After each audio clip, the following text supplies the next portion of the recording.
আমার দাদা ক্লাস 2 থেকে সায়েন্স নিয়ে পড়ছিল। কি রে ভাই, আসলাম একটু নৌকা নিয়ে ঘুরতে, তুই ফোন চালাচ্ছিস কেন? ফোন রাখ। শোন, আজকে তোদের সাথে একটা গল্প শেয়ার করতে চাই। কি গল্প? আচ্ছা বল বেটা বল, নৌকার মধ্যে ভালোই লাগবে।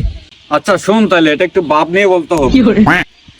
এই যে পুরা গ্রাম দেখতেছিস না, এই গ্রামের সব লোক একসময় আমার দাদার উপর নির্ভরশীল ছিল। এই পুরা গ্রামের যত লোক আছে, কারো কাছে টিউবওয়েল ছিল না, শুধুমাত্র এই গ্রামে একটাই টিউবওয়েল ছিল। ওই টিউবওয়েলটা কার জানোস? আমার দাদা। ধর, এখন তো পুরা গ্রামে প্রত্যেকটা বাড়িতেই টিউবওয়েল আছে। আচ্ছা, কিন্তু সেই সময় কোনো টিউবওয়েলই ছিল না, শুধু একটা টিউবওয়েল ছিল, ওটা আমার দাদা। তারপর এখানে একটা রহস্য আছে তো। কি বলে সব? কি শুরু করলি? শুন, পুরো আমাকে বল, রহস্যটা জানতে চাই, তারপর আমি বলতেছি। হ্যাঁ শুনতে চাই। আর ভাই তো চাওয়াজি মজাই লাগতেছে, বল। ওই বেটা মুখটাই খারাপ করে দিলে। আমি চাপাবাজ? কখনো চাপাবাজি করছি? কোনো রেকর্ড আছে? বন্ধু, আমার তো এখনই মনে হচ্ছে তুই চাপাবাজি করতেছ। তোরও মনে হয়? আয় আমার সাথে আয়, পুরো গ্রামের লোক জানে এটা, তোরা জানাস না? আর তোরা জানবি কোত্থেকে? আমার দাদার আমলে কি তোরা হয়েছিলি? আচ্ছা বলতো দেখি রহস্য শুনি। এইভাবে বলবি না, বলবি তারপর। আচ্ছা, পরের বার যখন বলবো তারপর বলবি। শোন তাহলে, সেই টিউবওয়েলের পানি যে এত ঠান্ডা ছিল, সব মানুষ লাইন ধরে আমাদের দাদার বাড়িতে যাইতো। কেন যাইতো?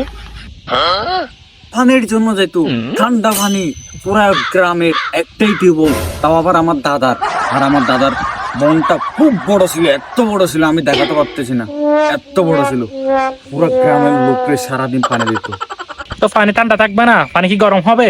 আরে এই ঠান্ডা সেই ঠান্ডা না তো, এটা ফ্রিজে রাখার মতো ঠান্ডা। শোন তাহলে, এখানে আরেকটা রহস্য আছে। এটা তো আরো বড় ঘটনা। আরো একটা রহস্য আছে। তারপর বল। ও দাঁড়া, শুনবি তাহলে? দাঁড়া, এটা একটু ভাব নিয়ে বলতে হবে, কারণ আমি সেই দাদার নাতনি। ও নাতি। শোন তাহলে, আমার দাদা কি করছে জানোস? খুবই চালাক ছিল। 700 ফিট নিচে এসে লাগা দিছে ঝর্ণার পাশে। হ্যাঁ? আর এসির কারণে পানিগুলো খুব ঠান্ডাই হতো। আর আমার দাদার মনটা এত বড় ছিল, কাউকে নিষেধ করতো না, সবার জন্য মুক্ত ছিল। তো গল্পটা কেমন লাগছে তোর?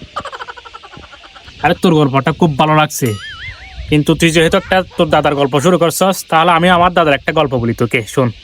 তাহলে কি আমারে ছোট করে বলতেছে? আমি একটা কথা বলে দিই, তোর দাদার আবার কিসের গল্প? তোর দাদা তো আমার দাদার সাথে কাজ করতো। আরে এরা বন্ধু ছিল, তাই সব কাজ একসাথে করতো। আচ্ছা বলতো গল্পটা। আমার দাদা সেই 1770 সালের কথা, যখন সবাই সায়েন্স নিতে বই পাইতো, তো আমার দাদা ক্লাস 2 থেকে সায়েন্স নিয়ে পড়ছিল।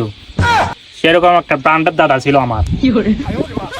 তারপর হইছে, আজকে দুই চাপাবাজের মাঝখানে আমি বললাম। সেই ক্লাস 2 থেকে সায়েন্স নিয়ে পড়তে তোর বেটা তাম গল্প বলো, বাড়ি থেকে মুখস্থ করে আসবি না? তুই কি তাহলে বাড়ি থেকে মুখস্থ করে আসছস? কোথায় গ্রামের লোক তোকে জিজ্ঞেস করবো? আমি তো তোরে বললাম, আমারটা গ্রামের লোক থেকে জিজ্ঞেস কর। তোরটা তো জিজ্ঞেস করতে দিবি না, কারণ এটা তুই বানিয়ে বলছস। এই মাত্র বানালি, নগদে বোম মারলি। সেই 1770 সালের কথা কি এখন মনে থাকবে আমার? আমার দাদা তখন পড়ালেখা করছিল সায়েন্স নিয়ে। এগুলো এখন যা মনে আছে তা বলছি তোদের। নামো ভাই। হ্যাঁ, মাত্র 2 টাকার ভাড়াটা নামাই দিলাম। হালা এটা আমাদের বলছে না? আমাদেরকে বলছে মনে হচ্ছে। ও সাফাবাস, আমি তো না, পুরা গ্রামরে জিজ্ঞেস করো আমি সাফাবাজি করছি। ও সাফাবাজি করছে। আমি চাপাবাজি করছি, তোর কে কইছি? ও ভাই রে, আমি চাপাবাজ, আপনারা জান।